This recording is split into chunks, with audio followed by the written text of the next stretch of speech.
नमस्कार मित्रांनो, आज आपण पाहणार आहे एका जंगलातील मुलगा आणि हत्ती यांच्यामधली मैत्री.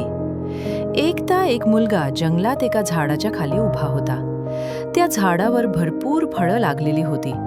अचानक त्याला दुरून एक हत्ती त्याच्या दिशेने चालत येताना दिसला. हत्ती जसा झाडाच्या जवळ आला, मुलाला थोडी भीती वाटायला लागली. त्यानं घाबरून झाडावर चढायला सुरुवात केली. हत्ती झाडाजवळ आला आणि त्यानं आपली सोंड वर केली. मुलगा घाबरला आणि विचार करू लागला, हत्तीनं आपली सोंड वर का बरं केली असेल? कदाचित हत्तीला भूक लागली आहे म्हणून त्यानं आपली सोंड माझ्याकडे वळवली असेल. त्यानं झाडावरून एक फळ तोडून हत्तीच्या सोंडामध्ये ठेवले. हत्ती ते फळ पाहून खूप खुश झाला व आनंद व्यक्त केला. मुलाच्या मनातल्या भीतीचं वातावरण थोडे कमी झाले.